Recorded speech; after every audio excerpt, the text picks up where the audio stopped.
Oman সাগরে যুক্তরাষ্ট্রের জব্দ করার চেষ্টা ব্যর্থ করে অবরুদ্ধ হরমুজ প্রণালী দিয়ে নিরাপদে বন্দরে পৌঁছেছে ইরানের একটি পণ্যবাহী জাহাজ। দেশটির রাষ্ট্রীয় সংবাদ মাধ্যমের বরাতে এ তথ্য জানা গেছে। ইরানের আধা সরকারি সংবাদ সংস্থা ফার্স নিউজ জানিয়েছে, চালবাহী জাহাজটিকে পাহারা দিয়ে নিয়ে আসে ইরানের ইসলামিক রেভলিউশনারি গার্ডস কর্পস আইআরজিসির নৌ ইউনিট। মূলত মার্কিন বাহিনীর কবজা থেকে জাহাজটিকে রক্ষা করতেই এই বিশেষ নিরাপত্তা ব্যবস্থা করা হয়। এদিকে ইরানের শাসন ব্যবস্থায় বিভেদ দেখা দিয়েছে বলে মার্কিন প্রেসিডেন্ট ডোনাল্ড ট্রাম্প ও তার সহযোগীরা যে দাবি করেছেন তা সরাসরি প্রত্যাখ্যান করেছে তেহরান।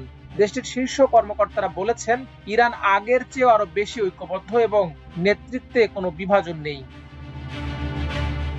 আল জাজিরার প্রতিবেদনে বলা হয়েছে, একাধিক ইরানি কর্মকর্তা জোর দিয়ে জানিয়েছেন, নেতৃত্ব ও জনগণের মধ্যে কোনো দূরত্ব বা বিভেদ নেই। ট্রাম্পের অভিযোগকে তারা সম্পূর্ণ ভিত্তিহীন বলে অভিহিত করেছেন। ইরানের প্রেসিডেন্ট মাসুদ পেজেশকিয়ান, পররাষ্ট্রমন্ত্রী আব্বাস আরাকচি এবং সংসদের স্পিকার মোহাম্মদ বাঘের গালিবাফ পৃথক বিবৃতিতে একই অবস্থান তুলে ধরেন। সর্বোচ্চ জাতীয় নিরাপত্তা পরিষদের সঙ্গে সমন্বয় করে পেজেশকিয়ান ও গালিবাফ সামাজিক যোগাযোগ মাধ্যম এক্সে একটি যৌথ বার্তায় বলেন, ইরানে কোনো চরমপন্থী বা মধ্যমপন্থী বিভেদ নেই। আমরা সবাই বিপ্লবী। জনগণ ও সরকারের মধ্যে লৌহ কঠিন ঐক্য রয়েছে। সর্বোচ্চ নেতার প্রতি পূর্ণ আনুগত্যের সঙ্গে দেশের শত্রুদের আগ্রাসন প্রতিহত করা হবে। প্রথম উপরাষ্ট্রপতি মোহাম্মদ রেজা আরেফ একই বার্তা শেয়ার করে আরো বলেন, ইরান বিভেদের নয়, ঐক্যের প্রতীক। রাজনৈতিক বৈচিত্র্য থাকলেও সংকটের সময় আমরা সবাই এক পতাকার নিচে একত্রিত হই। আমাদের মাটি ও মর্যাদা রক্ষায় আমরা সকল পরিচয়কে অতিক্রম করি। আমরা এক আত্মা, এক জাতি।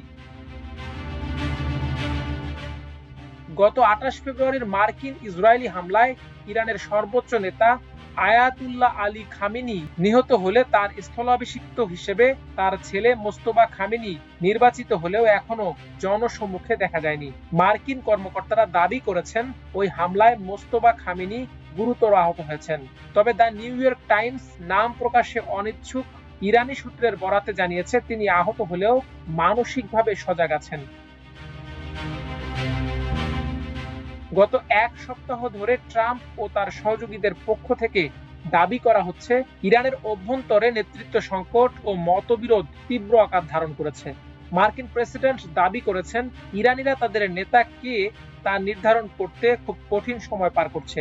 মধ্যমপন্থী ও কট্টরপন্থীদের মধ্যে ভয়াবহ অন্তর্দ্বন্দ্ব চলছে। তবে তেহরান বারবার এসব দাবি নাকচ করে বলছে, যুক্তরাষ্ট্রের অবরোধ ও চাপই আঞ্চলিক উত্তেজনা বাড়াচ্ছে এবং সম্ভাব্য শান্তি আলোচনাকে বাধাগ্রস্ত করছে। মাল্টিমিডিয়া ডেস্ক, আমার দেশ।